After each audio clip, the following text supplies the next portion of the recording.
Bonjour, je m'appelle Maradona. Téléfoot is...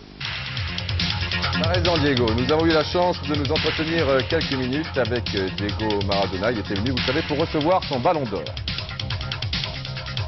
Le bagage du footballeur René Girard et Jean-Michel Larquet. Une nouvelle rubrique, l'exploit des coulisses, la passion d'un footballeur en dehors de son métier. Un mercredi européen consacré à l'Eurofoot 88. Le stage de l'équipe de France en vue du match France-RDA, ça a commencé hier en fin de journée à Juan-Josas. Et l'invité de ce numéro 331 de Téléfoot, Jean-Claude Darmon. Mesdames, Mesdemoiselles, Messieurs, bonjour, bienvenue sur ce plateau de Téléfoot. On a encore beaucoup d'images, Didier, alors on ne va pas s'éterniser en 20 palabres. Absolument Thierry, on ne va pas s'éterniser, puis on ne va pas s'éterniser non plus sur le championnat de France de première division, puisqu'il date de mercredi, puisqu'il y avait, vous le savez, le multifoot, mais enfin si vous étiez en voyage d'affaires, vous n'étiez pas en France, etc., on va vous faire un petit plaisir quand même. On va vous montrer les buts de cette 17e journée, c'est la moindre des choses. Tout d'abord, Marseille-Nice, l'un des deux leaders, donc Marseille, un bon petit derby et à la 27e minute, Loré échoue sur Amitrano. Même chose pour Papin, mais c'est Passy qui a le dernier mot. La troisième était la bonne, 1-0, on pense que ce sera le score à la mi-temps, mais 2 minutes avant la pause, un joli but de Cabrera, intérieur du pied, et Marseille qui se cherche et qui fait comme toujours la différence en fin de partie à la 73e minute. Le premier but d'Alain Giresse au stade Vélodrome, il avait marqué récemment au Havre. Et le deuxième ne va pas tarder, un bon pressing de Papin et intérieur du pied, facile pour Alain Giresse. Victoire de Marseille, 3-1 sur Nice. Si ça marche bien pour Marseille, eh bien ça ne marche pas mal du tout pour le fameux TFC. Le TFC qui recevait Le Havre et qui ouvre la marque par Eric Bellus. L'action menée par Yannick Stopira. Ensuite, on retrouve une superbe action collective et au terme de cette action, Jean-Philippe Durand. Et ça fait 2-0 pour Toulouse et ça fera même 3. Après ce but signé Yannick Stopira, Toulouse bat Le Havre 3-0. Laval-Sochaux. 2 cartons jaunes, les deux d'ailleurs du même côté socialien, mais les 2 buts, eh bien là, un de chaque côté, un très bon travail de Youm extérieur pour Owubokiri. À la 32e minute, Laval mène 1-0, le temps de s'embrasser un petit peu, de remettre la balle au centre et un tir terrible de Morin. Et c'est Fernier qui a bien suivi, il aurait peut-être pu amortir, ben non, grande confiance à la 33e minute, score final 1-1. Histoire de coup de pied arrêté à Metz face à Lille. Black a manqué un premier penalty. Zégnier hérite du second. Et Lama est bien près de l'arrêter ce ballon. Toujours est-il que Zégnier ouvre la marque 1-0. Lama ne peut rien sur ce coup franc du même Zégnier. 2-0. Et comme c'était une soirée sombre pour Lille, sous la menace de ce même Zégnier, le malheureux Prissette trompe Lama. Metz a battu Lille 3-0. Bordeaux est décidément impressionnant, notamment à l'extérieur, car gagner à Auxerre, il fallait le faire. Donc une victoire, 1-0. Le but est marqué par Vercruis à la 53e minute. Petit à petit, ça revient bien. Monaco se replace dans la course aux places européennes. Fofana est au départ de l'action. Le poteau est d'Afonseca. Monaco bat Nancy 1-0. Ça ne marche pas très fort en revanche pour le PSG battu à Lens 1-0. Le PSG qui jouera cet après-midi à Cergy-Pontoise. L'entrée est gratuite à 15h contre la Division 3. Division 1, Division 3. Et le but pour Lens par De Wilder à la 47e minute. C'était finement joué. Match d'ouverture de cette 10e journée. Mardi, il s'est déroulé. Premier but marqué par les Bretons.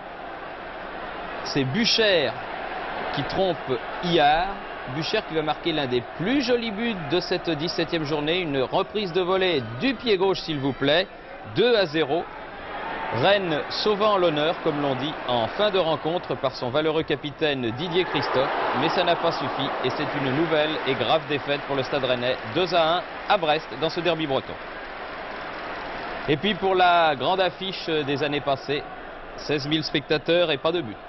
RC Paris-Toulon, un match très important pour les deux équipes. Et tout comme Metz-Lille, eh bien c'est une affaire de pénalty. Francescoli a été bousculé par Borelli et se fait justice lui-même. Comme le veut le cliché, 1-0 à la mi-temps et en deuxième période, à la 52e minute, encore Francescoli, grand pont, il faut le faire, c'est encore Francescoli qui est fauché et c'est encore Francescoli qui trompe Borelli. Pas celui du PSG, non, celui de Toulon. Grande confiance en lui, Francescoli. Une soirée de pénalty, je vous l'ai dit, car il y en aura un troisième dans cette partie. Mais Ramos, l'Argentin, se montrera plus maladroit que l'Uruguayen Francescoli. Encore qu'il n'a pas beaucoup de réussite, il s'en est fallu de quelques centimètres. Le Racing prend un petit peu d'air.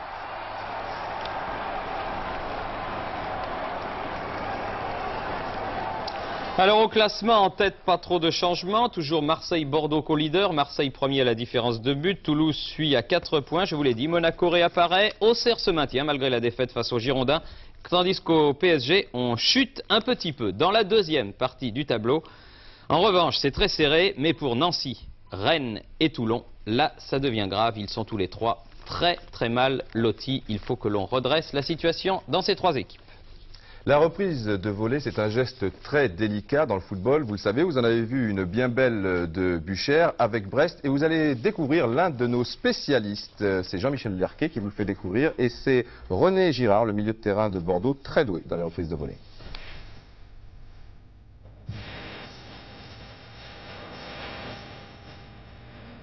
Approchez dans ma valise le plus beau des joyaux du footballeur, le plus simple, mais aussi le plus difficile à exécuter, le jeu de volée. Notre top modèle René Girard se souviendra toujours de ses 2 reprises réussies face à Bertrand Demann et Joël Batz. Mais avant de connaître la joie d'une telle réussite, il y a tout un travail de préparation et d'entraînement.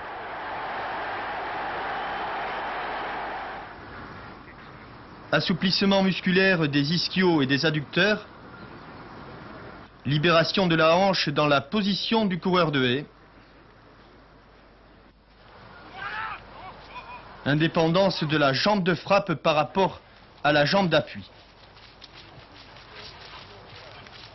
Enfin, apprentissage sur des ballons arrêtés pour les dominer et maîtriser l'équilibre. La frappe ne se fait pas de bas en haut, mais bien d'arrière en avant pour éviter de trop enlever le ballon.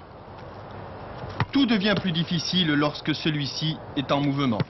C'est alors qu'intervient le don de l'anticipation, la capacité à juger du bon rythme à adopter entre l'armée de la jambe de frappe et le coup de fouet sur le ballon. C'est un geste à réaliser qui est très difficile, dans lequel il faut mettre beaucoup d'application. Je crois que la confiance, c'est pratiquement 95% de la réussite. Oui, tout à fait. Il arrive souvent dans un match où la première frappe est réussie sur une reprise de volée, et puis on enchaîne surtout le match avec beaucoup de confiance, on met tout le cœur qu'on a. Et il y a des jours où vraiment le ballon dévisse un petit peu, et bon, ça continue tout le match. C'est vrai que la confiance joue beaucoup. La volée peut être réalisée après un contrôle, amorti du plat du pied, amorti de la poitrine ou enchaînement, amorti de la cuisse, tir de volée. Pour terminer le fin du fin, le ciseau retourné, autrement dit le coup de la bicyclette, le regard de Girard dit tout, il ne quitte pas le ballon des yeux. Non, je crois que d'abord il faut très bien juger la trajectoire, et puis c'est un petit peu un geste qui se rapproche un petit peu du joueur de tennis, c'est-à-dire qu'il faut bien préparer son geste avant de le réaliser. Un jeu très simple, le tennis-ballon permet d'affiner la technique, le toucher de balle, la qualité des appuis, le choix des surfaces de contact.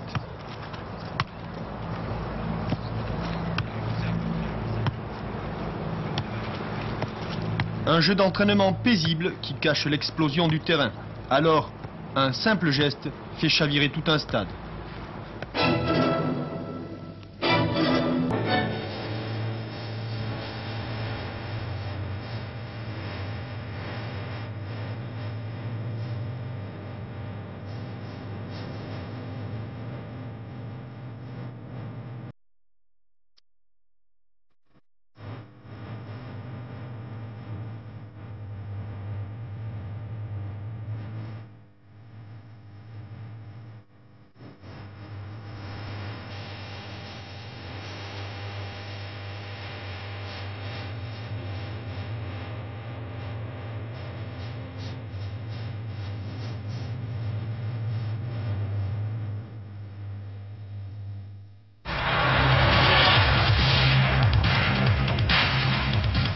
Thierry, vous étiez le spécialiste des reprises de volée et il y a quelques années, vous avez été soulier d'or, meilleur buteur. C'est gentil, mon petit Alors Didier. voilà, je vous offre le soulier d'or. Eh bien alors moi je ne peux pas être en reste comme vous. Vous avez fait flamber toute la Côte d'Azur dans votre jeune âge. Le ballon d'or cette année, il Le est ballon pour d'or, c'est trop.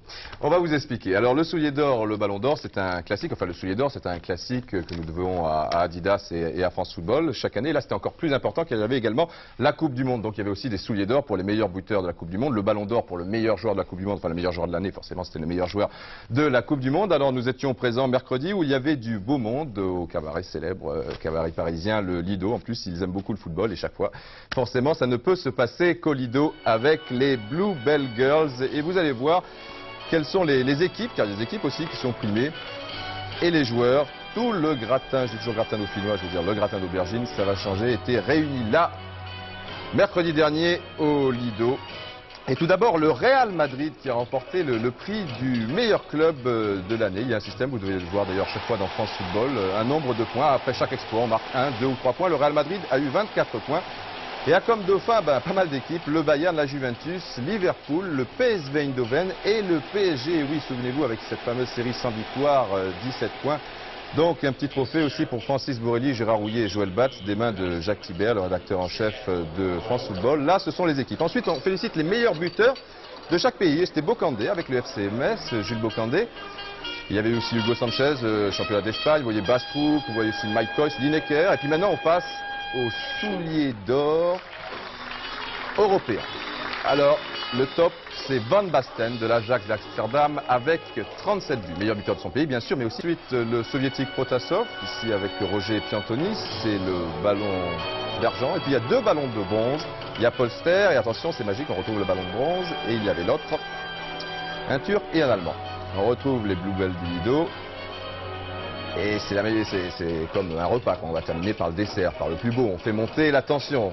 Les meilleurs buteurs de la Coupe du Monde. Vous avez vu Butragueño, Careca, bronze, argent et l'or pour Lineker avec 6 buts. Et on vous a gardé le meilleur pour la fin évidemment. Alors le ballon de bronze, 3e meilleur joueur de l'année, Eker Larsen, il n'était pas là, c'est dommage.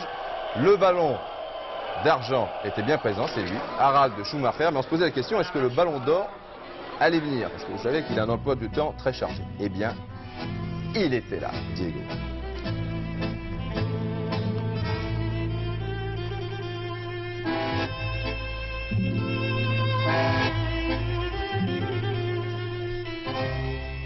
Alors si je comprends bien, on est un peu long, alors on poursuit cette intéressante discussion avec Diego la semaine prochaine. Ah non, suite au prochain numéro, non, il faut quand même suivre un petit peu. On était obligé de l'avoir si Diego Maradona passe par là. Téléfoot doit être présent, donc il y a suite et fin du prochain numéro. On n'est pas trop c'est tout de suite. Ah oui, c'est tout de suite. Ah bah oui, c'est la surprise avec Diego. Il n'y a pas de problème. On a pu s'entretenir avec lui, vous allez voir, c'est sympa.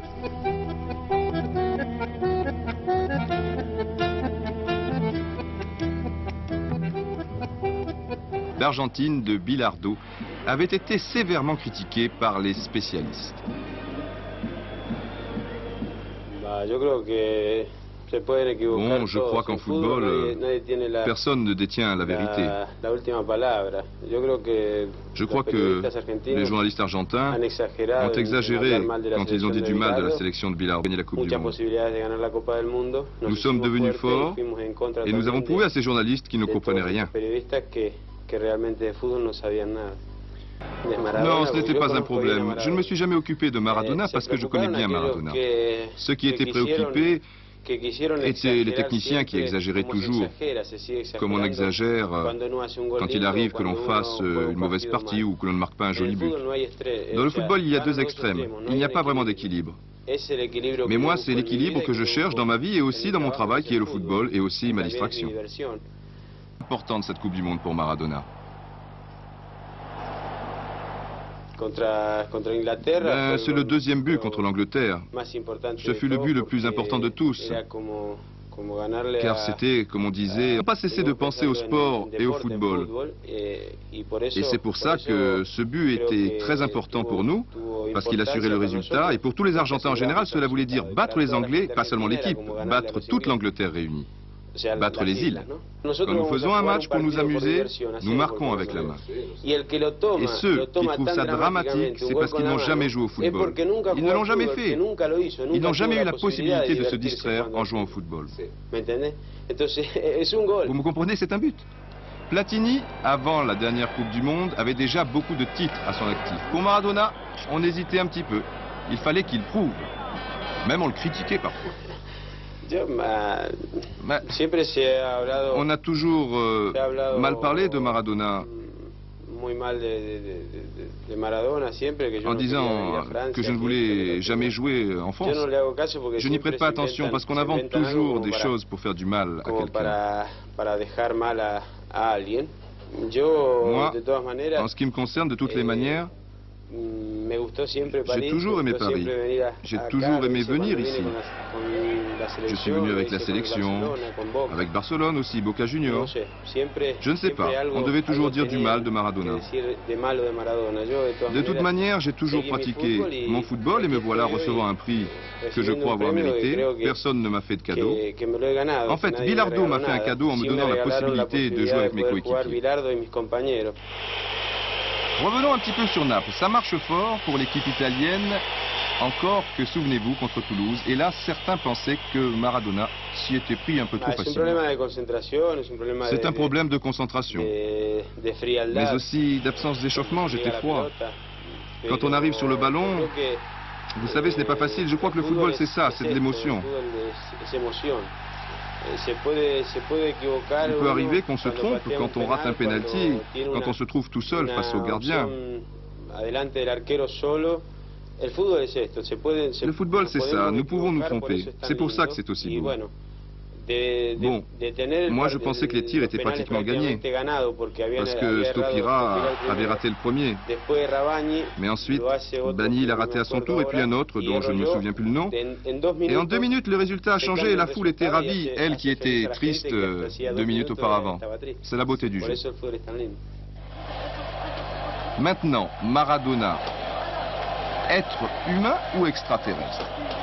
Difficile à vivre, ce genre de situation. C'est compliqué. C'est compliqué, mais ce n'est pas impossible à vivre. Parce que j'accepte d'être Maradona. Et j'essaie de faire de mon mieux sur le terrain. Et ensuite, quand la partie est terminée, je rentre à la maison me reposer, je vais au cinéma. Et quand je refuse un autographe, je le fais parce que vraiment j'éprouve le besoin de refuser, car on ne peut pas toujours dire oui. Et rester toujours avec un faux sourire devant tout le monde, à moi ça ne me convient pas. Moi je me prends pour une personne tout à fait normale, et quand je refuse un autographe, c'est parce que c'est non. Et quand je ne souris pas, c'est parce que j'ai des problèmes, comme tout le monde peut en avoir. À la grande,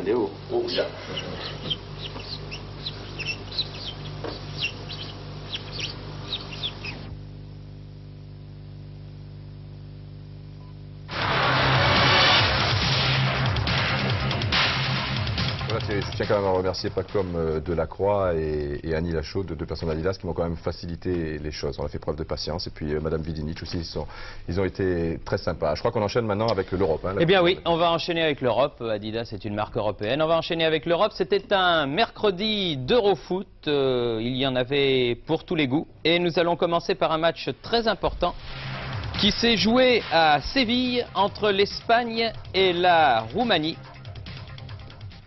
Les Espagnols qui vont bien, qui vont de mieux en mieux et qui vont marquer un but splendide par le numéro 8 du Real de Madrid, Michel. 1-0 face à la Roumanie. En fin de match, cela aurait pu faire